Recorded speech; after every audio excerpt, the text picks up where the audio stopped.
The White House is preparing to roll out its long-anticipated plan for Middle East peace. But with reports of Palestinian statehood being excluded, will the so-called deal of the century be dead on arrival?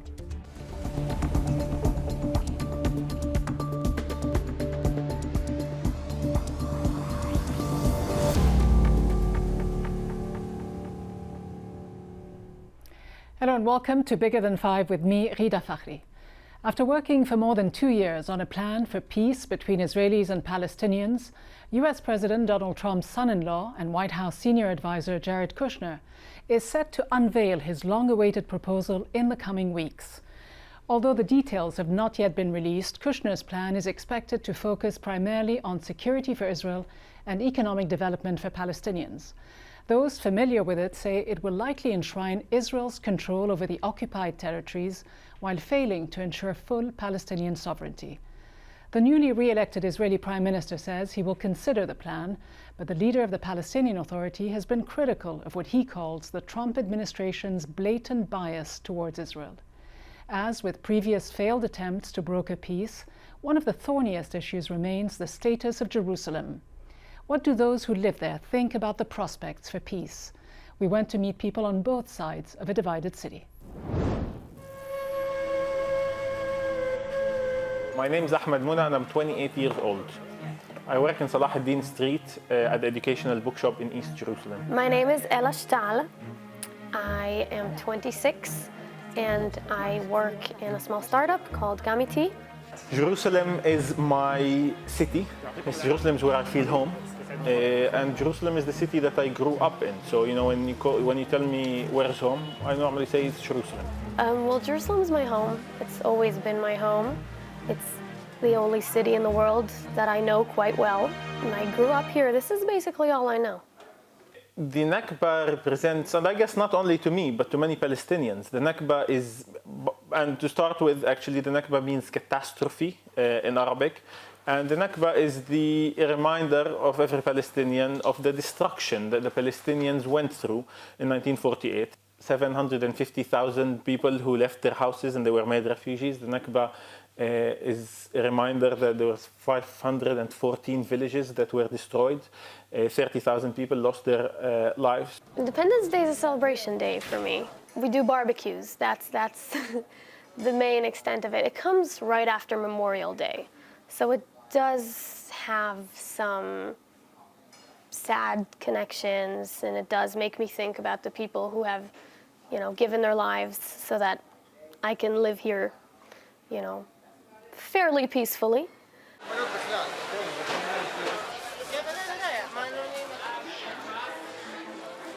It's not enough to have peace. We should be looking, when we talk about this, we should be looking at peace and justice.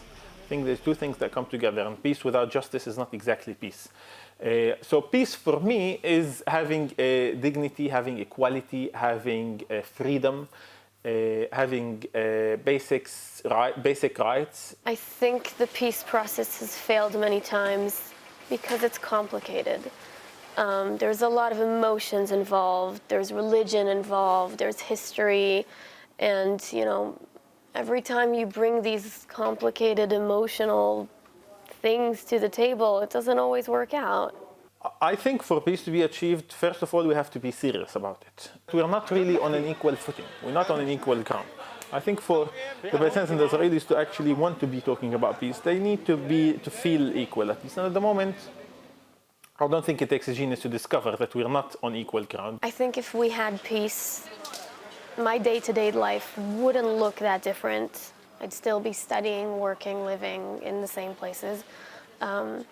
The one thing, though, that I think might change is that maybe we could all go everywhere. There are places in Israel that I can't go, and there are definitely places in Israel that a lot of people, a lot of Arabs or Palestinians, I don't really know enough to know where exactly, but I think maybe that would change, and there are places that I'm curious to see. The current status quo for Israel is very good in the eyes of Israel, of course, in the eyes of the Israeli government, and therefore there's no incentive for a peace process. There's no incentive to come to a to the table with the Palestinians, because actually, if anything, for Israel to make a peace agreement, in Israel's eyes, it's a loss rather than a gain. I think very smart people have tried to achieve peace here. It hasn't happened yet. The peace plan that Trump is building, deal of the century, is consulted by with the Israelis, I happen to believe. I see that any peace plan that's going to come from this administration is not going to be good for the Palestinians. It's not going to be just for the Palestinians. I don't see how the Palestinians are going to agree. So, does Trump's proclaimed deal of the century stand a chance? To discuss this, we're joined by Matthew Brodsky, who's advised the White House on Jared Kushner's peace plan. He's also a senior fellow at the Security Studies Group.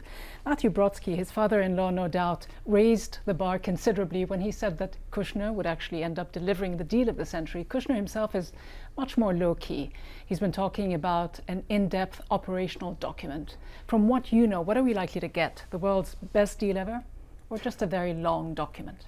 I'm certain if you were to ask them, they would say that setting something up as the deal of the century is probably not the best way to manage expectations. However, I think what they've done is they've assimilated a lot of what has happened before, really figured out the lessons from before, and have put together a peace proposal, parameters, that addresses both the political side and, of course, the economic side, which they view as equally important. But we don't know very much about the political side. What we know from the horse's own mouth is that the focus will be on security for the Israelis and economic aid and development for the Palestinians. That really does sound like it's going to fall far short from Palestinians' political aspirations, isn't it? I think what they're looking to do is to basically make sure that the Palestinian future is brighter, safer, and better, and provide a pathway forward for them, which they have not had for decades, especially. And I think that's the main thing that they've been driving after,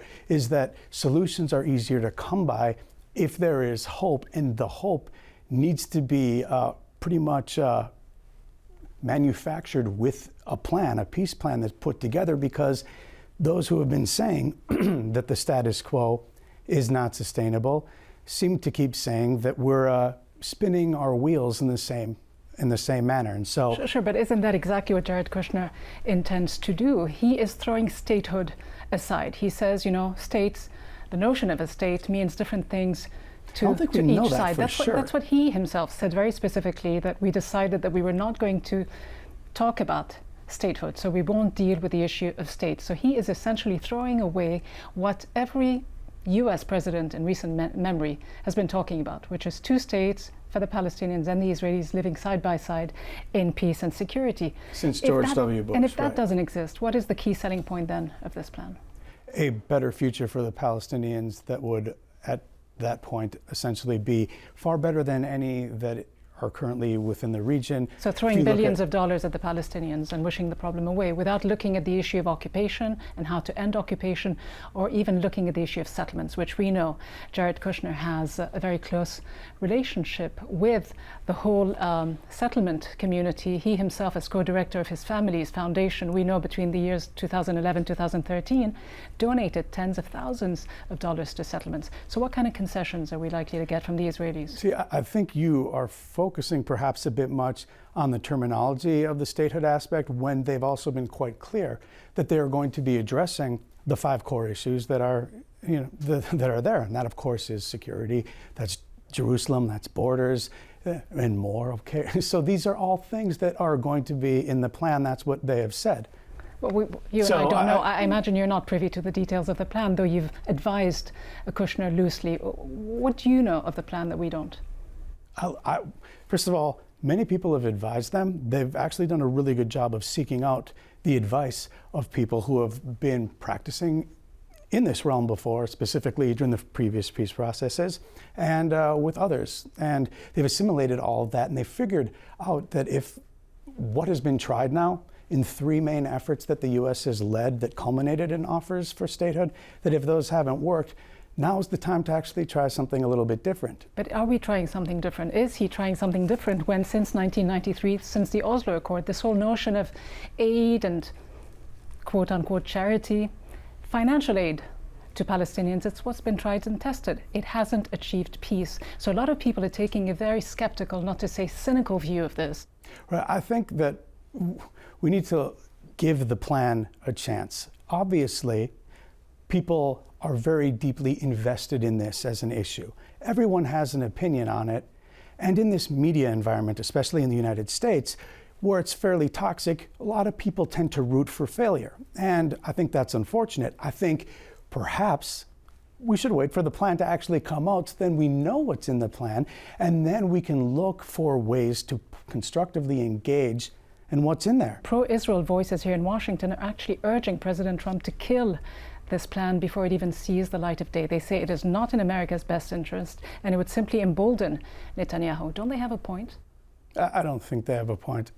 And one could, of course, quibble on exactly how pro-Israel some of those groups are, in fact. Well, however, the director of the Washington Institute for Near East Policy is one, Robert Satloff. He's been urging President Trump to actually do away with this deal, to not even bother with it, to shelve it before it even becomes an official plan. I think that what he argues is, unfortunately, to keep the status quo as it is, essentially to preserve that as the edifice for which a future statehood would come about. I think what this administration is doing... This is someone who's just recently interviewed Jared Kushner, in fact, just a few days ago, on this peace plan that most of us still don't know the details of. He says he believes it will set off a chain of dangerous events in the region, which many would argue would simply add to Trump's previous decisions on Jerusalem and the Golan, which haven't been necessarily in the best interest of the region. I would hardly say that the decision on Jerusalem or on the Golan Heights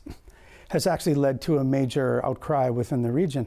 I think, in fact, President Trump, with those decisions, kind of helped dispel some of the mythology around that. And of course, as they've said, having a peace plan, it needs to be based on realism. And what that is recognizing, of course, that Jerusalem does have a very strong connection to Jews, and that it's been the capital of Jews in ancient times. And of course, it has been the capital of Israel since its founding. And as you well know, East Jerusalem, under international law, is supposed to remain that, a divided city, with East Jerusalem being the capital of a future Palestinian state, while West Jerusalem would be the capital of Israel. Matthew Brodsky, thank you very much indeed. Pleasure.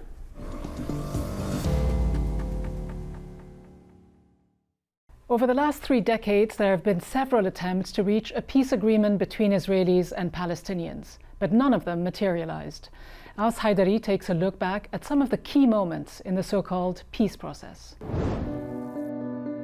The first time Israelis and Palestinians held direct peace talks was at the Oslo negotiations in 1993. Signed in Washington, the Oslo Accords spoke of ending decades of conflict and paving the way for a two-state solution. Today, the leadership of Israel and the Palestine Liberation Organization will sign a declaration of principles on interim Palestinian self-government. It charts a course toward reconciliation. But the Oslo Accords were only partially implemented. Then in July of 2000, there were the Camp David talks, which centered on issues including borders, Jerusalem, and refugees. Both sides, however, could not reach an agreement, and what followed was the Second Palestinian Intifada, or uprising. In 2002, Arab nations led by Saudi Arabia introduced the Arab Peace Initiative. The plan called for Israel to withdraw to the 1967 borders and the establishment of a Palestinian state in the West Bank and Gaza Strip. So my call to the Israeli people is the same call that His Royal Highness has said to them today. If you want genuine peace, you must respond in kind. Genuine peace will not come out of the muzzles of guns. It will come from the hearts and minds. The plan, however, failed to materialize for its inability to address the main points of disagreement. A year later, the US, Russia, the European Union, and the UN, also known as the Quartet, unveiled the roadmap for peace. It set a detailed timetable for a final comprehensive settlement of the Israeli-Palestinian conflict by 2005. This is a hopeful and promising moment for both Palestinians and Israelis. They both deserve the full support of the international community. But that timetable was not met. The last attempt to reach a deal was initiated by US President Barack Obama in 2009 and again in 2013. A key component of the talks was putting a partial freeze on Israel's illegal settlements. All the parties involved have to take seriously obligations that they previously agreed to. There is no reason why we should not seize this opportunity. The negotiations subsequently failed to persuade either side in resuming talks. And now in 2019, Trump's son-in-law and senior White House advisor Jared Kushner will unveil his long-awaited so-called deal of the century. This has been stuck for, a long time. There hasn't been a lot of fresh ideas. There hasn't been any breakthroughs in a long time. And the reality is that the situation is getting more and more untenable. I think what we'll put forward is a framework that I think is realistic. It's based on, it's executable, and it's something that I do think, will lead to both sides being much better off. So then, could this latest attempt by Jared Kushner succeed where others have failed? I'm joined by Khalid El-Guindi, non-resident fellow at the Brookings Institution and author of Blind Spot, America and the Palestinians from Balfour to Trump. I'm also joined by Harley Lipman, a member of the American Israel Public Affairs Committee's National Council and president of the board of the Institute for the Study of Anti-Semitism and Policy. Welcome to you both. Khalid El-Guindi, to you first. According to Kushner, we are going to see what he says will be a basic but realistic proposal. No statehood for Palestinians, no army, no control over Jerusalem from what we know. But nonetheless, shouldn't the Palestinians give this a shot? Well, you just pointed out that all of the main issues that Palestinians care about, Jerusalem, statehood, refugees, are basically all off the table. And so there isn't really much reason for the Palestinian leadership to take it seriously. But should they have perhaps a counter offer? I mean, do they have an alternative? Well, the alternative in the mind of this Palestinian leadership is to pursue a two-state solution, to pursue an independent sovereign Palestinian state based on the 1967 borders, eventually with Jerusalem as its capital through whatever means it could. Up until the Trump administration, it was through a US-led peace process. Now that leadership is looking at other means, whether it's the United Nations, the help of Arab states or other third parties, to try to achieve that goal. A two-state solution, does that sound like the kind of thing Harley Lipman, the Israelis want as well? Very much so. You say very much so, Yes. but beyond a stated policy, what we know from the statements that Netanyahu himself has made all the way back in 2001 in remarks that he didn't know were being recorded, he admitted that he had been working, quote, to put an end to the Oslo Accord ever since he first came to power in 1996. In fact, he also made another statement that seems to go against what you've just said. He says that he was gaming the Oslo Accord all these years, that he was only pretending to go along with it and the idea of a two-state solution when he knows very well what America is and that he can move America in whichever direction he wants on this. Well, whatever politicians say when they're running for election is one thing, but the stated policy of the Israeli government is a two-state solution. And I think if the Palestinian leadership were to recognize a Jewish nation as being Israel, I think there'll be peace immediately. Israel would be delighted to have a friendly neighbor like they have with Jordan and Egypt. So I think that's the heart of the problem. It goes back to Arab rejection of a Jewish nation in Israel. And I think the Arabs, to be clear, did not reject the notion of an Israeli state. In fact, they put this on the table in 2002. What they had an issue with was the idea of recognizing a Jewish state. Why would Israel insist on being recognized as a Jewish state? Well, because there are two peoples in the region that have legitimate rights to the land. The Jewish people have a right to the land for 3,000 years. There have been a continuous Jewish presence in Israel, and that can't be denied. What about the more than 20% non-Jews who live in Israel? Palestinians also have a legitimate right to that land. That's why that's why you need a two-state solution. It's almost like a divorced couple that have to live in the same house. It's very difficult, but I think it's achievable. But I think you have a Palestinian leadership that's revolutionary, that prefers confrontation with Israel than statehood, schools, hospitals, and what normally a state has. Is that the reality, the way you see it? Is this a genuine effort at peace, Khalid El-Guindi? I mean, it's not how I see the Palestinian leadership at all. Mahmoud Abbas is anything but a revolutionary leader. He is quite invested in a diplomatic process. He has said repeatedly that an armed intifada would be a disaster for Palestinians, and that in the past it has been. And he's committed to diplomacy and nonviolence to achieve a two-state solution, to achieve an independent Palestinian state. So I don't know, that's not a characterization that I think. Yet hasn't Mahmoud Abbas in a way been an impediment to peace, an obstacle to peace? He's been in office for 15 years now, although his 4-year term expired a good 10 years ago. Yeah. Should he give someone else the chance, another generation of Palestinian leaders, the chance to take this forward? Yeah, I mean, I think there are a lot of problems with Mahmoud Abbas's leadership, and I think if and when he does pass from the scene, he will probably most be remembered for the division that exists between Gaza and the West Bank. And so a future Palestinian leadership, I think, will have to tackle that internal problem really before it can do anything else. Many people are looking at this whole peace deal, this peace plan that Jared Kushner will certainly unveil very soon, looking at it with a lot of skepticism. For all this talk of peace, they see it as a guise, as a ruse to get the Palestinians to reject the proposal in order to allow Netanyahu to annex the West Bank, as he said he would do. Well, I don't think he's going to actually annex the West Bank. Remember, he said that during the election, campaign, and I think that's unlikely, in my opinion. But I do think that, as Abba Eban, the foreign prime minister of Israel in the past, had said, the Palestinians never miss an opportunity to miss an opportunity. If I were advising the Palestinians, and I feel very sorry for them, and I feel that they deserve their own country, and I think they have terrible leadership, I would tell them to take something and establish something for themselves. But isn't that another myth, that the Palestinians are the ones who always walk away from a good peace? Of course it's a myth, plan. but it's one that gets a lot of traction in Washington. The reality is that the current solution that everyone is talking about, a two-state solution, was actually put on the table by Yasser Arafat and the PLO starting in the 1970s. And it took almost 20 years for the United States and Israel to finally come around to what they now call the only game in town. We hear this phrase very often about a two-state solution. The reality is that up until the year 2000, American policy was adamantly opposed to the idea of a Palestinian state. And up until 2003, Israel was opposed to independent statehood. So there were plenty of opportunities in the 1970s, 80s, and 90s that were missed not by the Palestinians, but by Americans and Israelis. What about Arab states?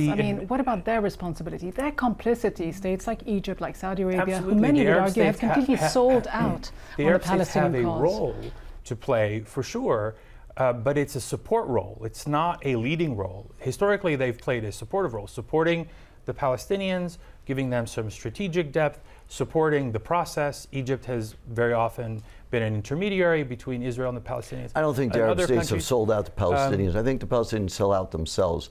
There's no sense of compromise. They want the right of return, so they want to flood Israel with Palestinians, which will destroy the Jewish talking nation. Points. Okay, we've seen time and time again in every serious negotiation that has taken place between Israelis and Palestinians, much to the chagrin of the majority of Palestinians, the Palestinian leadership, whether it's Yasser Arafat or Mahmoud Abbas, have been repeatedly willing to compromise on the issue of Palestinian refugees.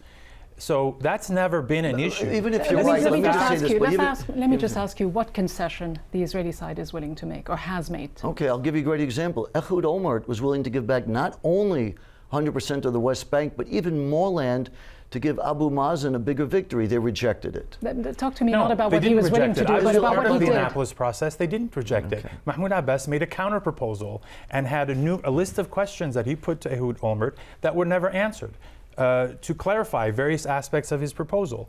And at the same time, he put on the table his own proposal that the Israelis simply ignored. So, if we're going to talk about the realities, we have to deal in the facts and not just talking. Well, if you want to deal with the facts, here's my response to that. You had said earlier that Mahmoud Abbas has renounced violence, but they support a martyrs fund where they pay Palestinians to kill Jews, and the more Jews you kill, the more money you make. I don't think we're going to resolve this issue by going down this road. But let me just ask you both finally. Let me just ask you both finally. What do you see this deal, this peace plan, achieving in the long term for the Palestinians, for the Israelis? To you first.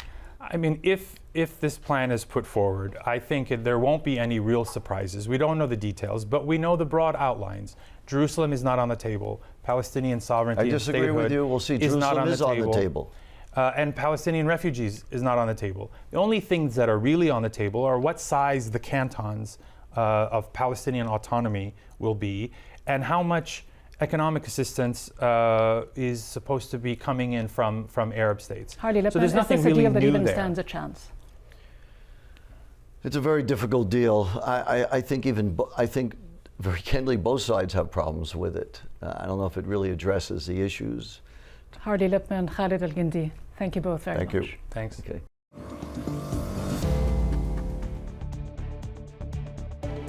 So whether Kushner, a political neophyte, succeeds where several seasoned US presidents have failed will depend on what's in it for the Palestinians and their key regional backers. Will they forego their decades-old aspiration for an independent state, or will they be forced to walk away? And now, with two of his staunchest advocates in the White House, Netanyahu knows that he can keep the US administration moving in his direction while he continues to play the long game. From me, Rida Fakhri, and all the team here in Washington, thanks for watching. See you next time.